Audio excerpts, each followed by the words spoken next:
ലോകമെമ്പാടുമുള്ള എല്ലാ കത്തോലിക്ക രൂപതകളിലും ഒന്നോ അതിലധികമോ ഭൂതോച്ചാടകരെ നിർബന്ധമായും നിയമിക്കണമെന്ന് അന്താരാഷ്ട്ര ഭൂതോച്ചാടക സംഘടന വത്തിക്കാനോട് ആവശ്യപ്പെട്ടു.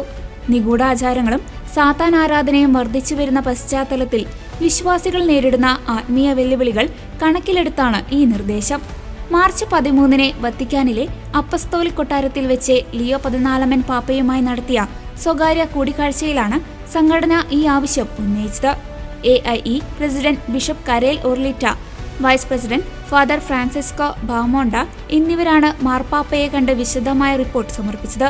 റിപ്പോർട്ടിൽ ഓരോ രൂപതയിലും പ്രത്യേക പരിശീലനം ലഭിച്ച വൈദികരെ ഭൂതോച്ചാടന ശുശ്രൂഷയ്ക്കായി നിയോഗിക്കണമെന്നും വൈദിക വിദ്യാർത്ഥികൾക്ക് പിശാചിന്റെ പ്രവർത്തനങ്ങളെക്കുറിച്ചും സുവിശേഷാധിഷ്ഠിതമായ പ്രതിരോധങ്ങളെക്കുറിച്ചും സെമിനാറുകളിൽ പ്രത്യേക പാഠ്യപദ്ധതി വേണമെന്നും ആവശ്യപ്പെട്ടു. പുതുതായി നിയമിക്കപ്പെടുന്ന ബിഷപ്പുമാർക്ക് തങ്ങളുടെ രൂപതയിലെ ഭൂതോച്ചാടന ശുശ്രൂഷകൾ കാര്യക്ഷമമായി മേൽനോട്ടം വഹിക്കാൻ ഹ്രസ്വകാല പരിശീലനം നൽകണമെന്നും റിപ്പോർട്ടിൽ പറയുന്നു.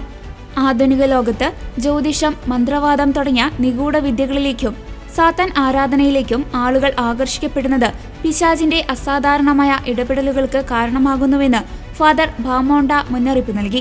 ഇത്തരം സാഹചര്യങ്ങളിൽ ശരിയായ ആത്മീയ സഹായം ലഭിക്കാത്തത് വിശ്വാസികളെ വലിയ ദുരിതത്തിലേക്കും തെറ്റായ പരിഹാര മാർഗങ്ങളിലേക്കും നയിക്കുമെന്നും അദ്ദേഹം പറഞ്ഞു.